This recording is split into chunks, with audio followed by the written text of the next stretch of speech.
Welcome to the Weekly Option, the podcast for people interested in trading stock options. Each week, we cover trade ideas and opportunities in the stock market right now. Whether you're a beginner, a professional, or just curious about options, this is the show for you. Let's get started. Welcome to the Weekly Option. This is episode number 14 on June the 16th, 2018. Thanks again for listening. This was an interesting week. This past week, the Federal Reserve Bank chose to raise the Fed funds rate 25 basis points to the 1.75 or 2% target rate. So the Fed sees the economy growing at a rate of 2.4% and unemployment levels at 3.5% for 2014. So raising rates is one of the methods to slow the economy a bit and try to hedge off or offset any upcoming inflation. The Dow Jones Industrial average finished the week 226 points lower, less than 1% decline on the week from week to week, and the S&P 500 index was basically unchanged relative to the level that it closed at the previous week. This upcoming week, we'll hear earnings reports from ORCL and FedEx on Tuesday. On Thursday, we'll hear from Barnes & Noble and Darden Restaurants. And then on Friday, we'll hear from Carmax and Carnival Corporation or Carnival Cruise Line as well. So relatively slow for the names that I would normally bring attention or call attention to, the names that I typically watch on the equity side. And one of the things that was fun this week is I received a call from a friend of mine who's a money manager. And he knows that I am an option trader and that I have this podcast as well. So he called me to ask for some help in creating a covered call position on some stock that his dad owns. It just so happened that that stock that he was looking at is AT&T, which was approved that very day to buy Time Warner for $85 billion. So much like what typically happens in a merger situation, the price or the price per share of the acquiring company tends to fall. So AT&T had fallen $2 per share that day, and he wanted to find a way to create a little cushion while also getting paid to sell the stock should the stock go higher. We looked at a couple of different option strategies. So at the time of the call, AT&T was trading for $32.51, and we looked at the 33 strike call in July, but it didn't have enough premium to hit my typical target of at least 5% return between the increase in the stock and the amount of money that you're capturing when you sell that call. So we moved on, and it just so happened that the 34 call had significantly less premium, but because of the additional stock move, the $1.50 stock move, and then I think it was like 36 cents premium that we were going to collect, it crossed the threshold of 5%. So if he decides he wants to keep the stock, he can easily buy in the 34 call in July and sell a higher strike. Or he can even sell some out of the money puts to pay for the calls with the higher strike. So once you get comfortable with options, you'll realize that you really do have the freedom to totally create the type of position that works for your specific portfolio. So it was a great call. I really loved it. And I also got a call last week from a friend of mine who runs a Texas-based hedge fund, and he had a complex strategy on that was making him money. And he was right at the price in the underlying. It was actually on crude oil. He was right at the price where he was making the most money for this option position. So we started to unravel that position. I showed him how to unravel that position and gave him a couple of other possible trades so that he could maximize profits. And he locked in some money, and I was happy, he was happy. So at the end of the day, I really do enjoy not only trading options, but walking people through different strategies. So if you have any questions or need any help trading, feel free to email me at eric@theweeklyoption.com. That's eric@theweeklyoption.com. So all of that being said, let's jump into last week's trades. So yesterday, this past Friday, was options expiration for the month of June. That means any trades that you had open for June were either in the money or exercised. And if they were in the money, they got exercised. And if they were out of the money, they were deemed completely worthless. So that's why time value is always an important component of trading options. And I wanted to point that out since it was options expiration on June the 15th. And most of the trades this week, or actually all of the trades, are going to be set for July. The July expiration is July the 20th, so roughly 5 weeks from now. The covered call strategy that we looked at last week was for Global Blood Therapeutics. So last week when we looked at this trade, Global Blood Therapeutics was trading for $46.15 per share. We looked at selling the July 50 call, collecting $7.80, and that would have created, if it was in the money, if it finished in the money, a total of a possibility rather of collecting 25% or making 25% return on this trade. And if you remember, I sort of put a caveat in there that something was going on for there to be that much premium in the at the money call. Well, there was something going on. There was an announcement this past week that one of their tests, or the results of one of their recent studies, was not as favorable as they had hoped. So the stock lost $6.10 on the week, finishing the week for $40 and a nickel, 40.05. So you collected $7.80 in selling that option, right? The option today, if you were to buy it back in, is actually sitting at $5. So because the stock fell $6.10, that $7.80 that you collected when you sold the call actually created a buffer. So that $6.10 drop means that it leaves $1.70 of possible profit, right? So we always look at the break-even point. So $1.70 of possible profit left in this trade.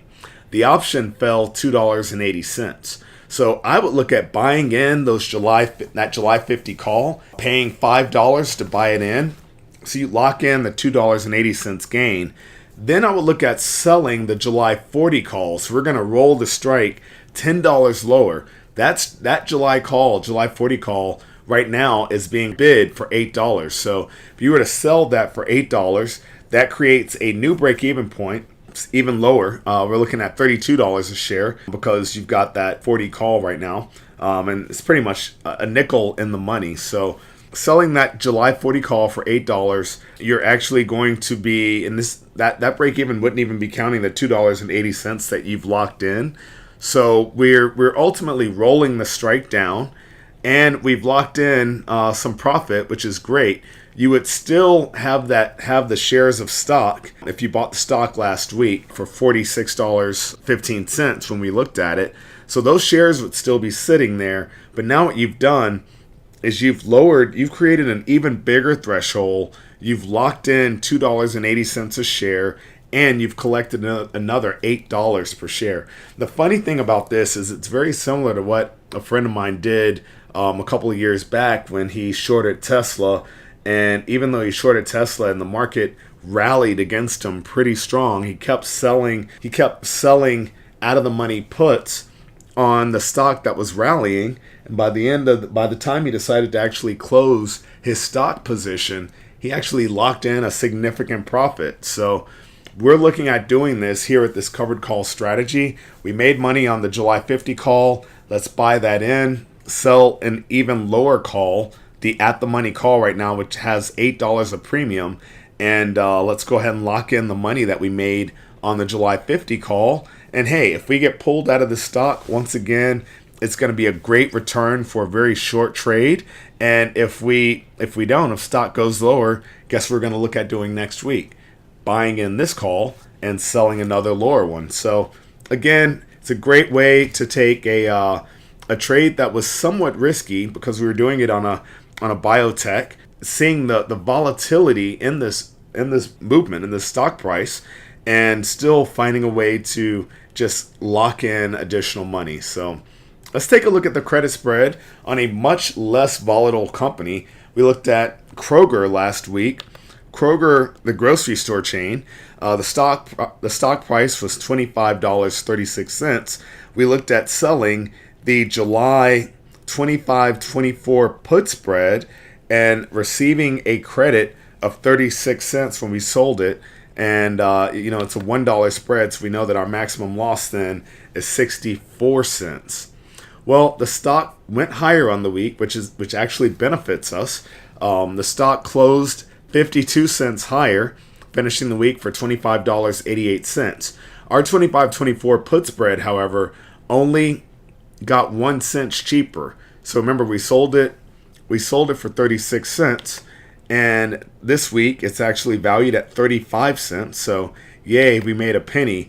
But more importantly, because no one gets excited about a penny, right? We really just want to collect or keep all of that premium in our accounts. So, what will happen is if prices stay here or go higher, as they appear to be doing, over the next 4 weeks or 5 weeks till July 20th, what will happen is the time value will get dried up out of this trade, and the further we move from the 25 strike. So if we finish next week over $26, you're going to see this 25-24 put spread really decrease in value quite a bit. So as time passes, this is an out of the money spread, and it's just going to continue to get weaker and weaker and weaker.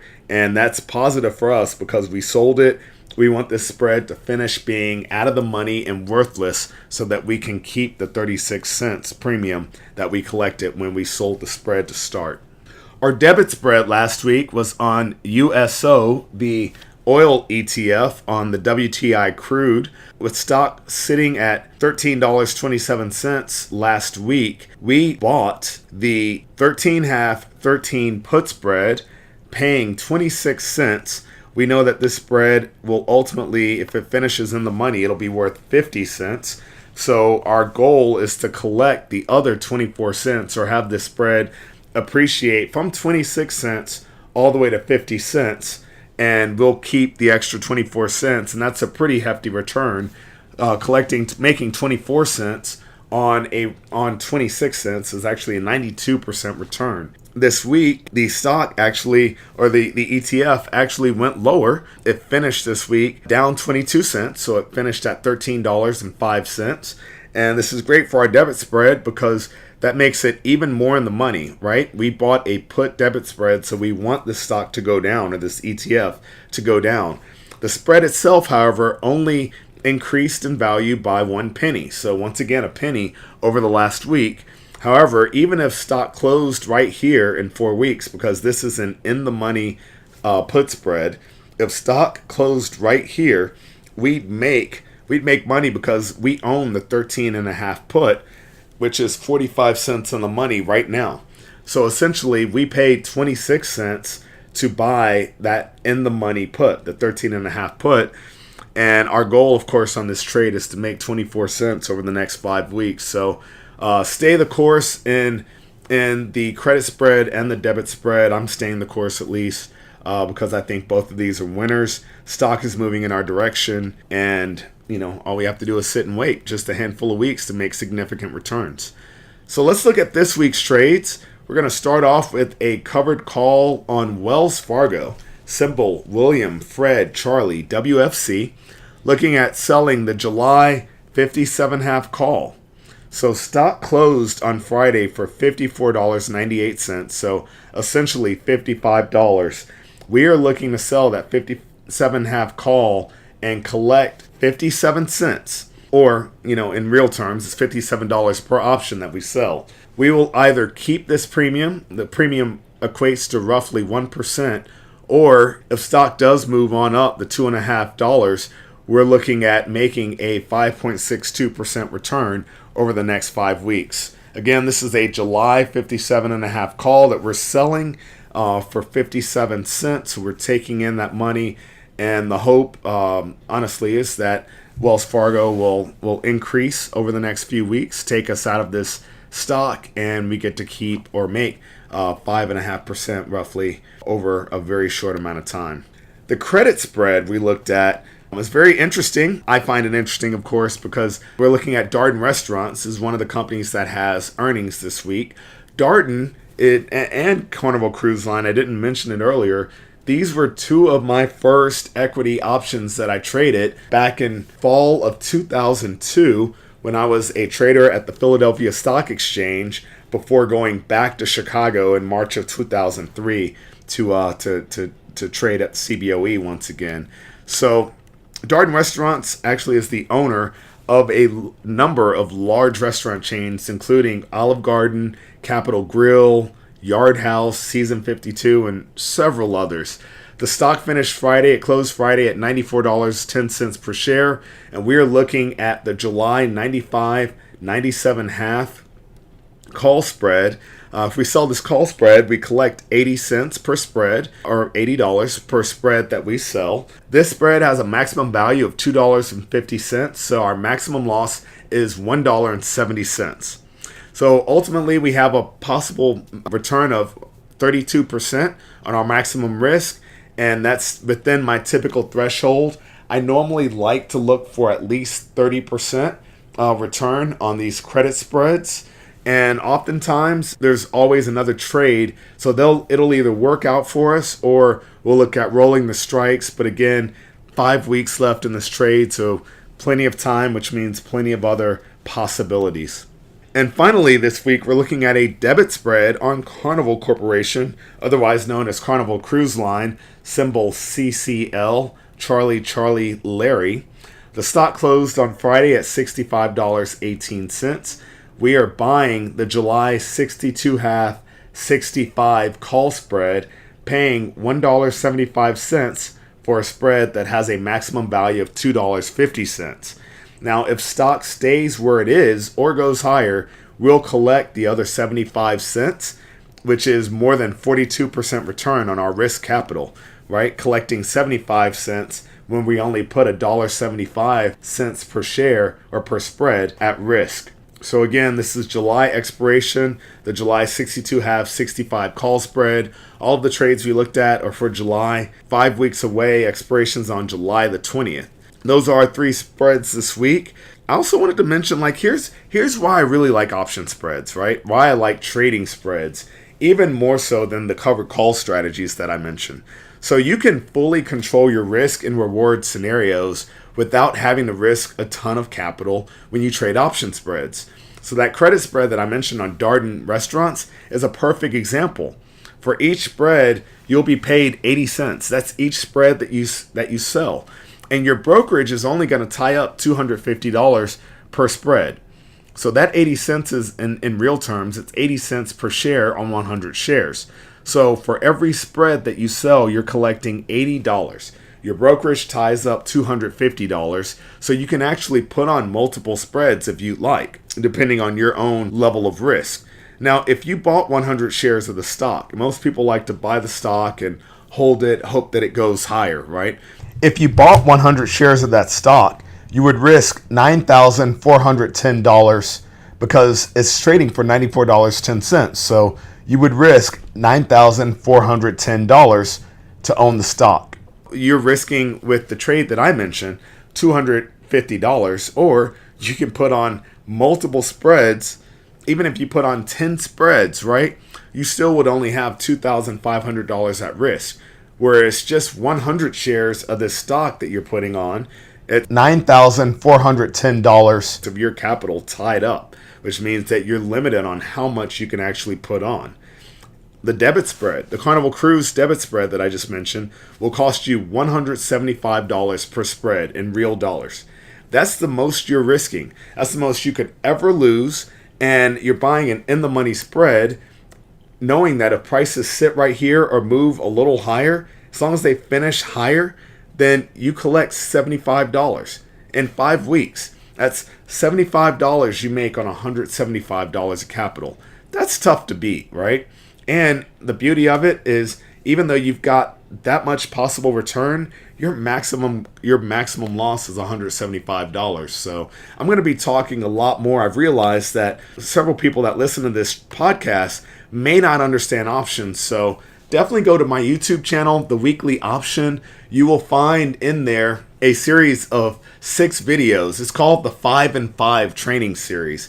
And I actually broke down each of the trades that I look at each week. It's 5 videos. Actually, it was 6 because I made an introduction video, but 5 videos recorded over 5 days roughly 5 minutes apiece. I think on 2 of them I went into 6 minutes. But take a look. I mean, you will learn enough to be able to follow along with this podcast and actually use some of this information in your own account. So that's it for this week's show. If you have any questions, feel free to email me at eric@theweeklyoption.com. Take a look at our podcast channel and subscribe, or, listen to us on YouTube. All of the links are available on our website, theweeklyoption.com. Thank you very much. We look forward to hearing from you next week. Bye-bye. Thank you for listening to the Weekly Option Podcast. Please subscribe to our show and visit us at www.theweeklyoption.com.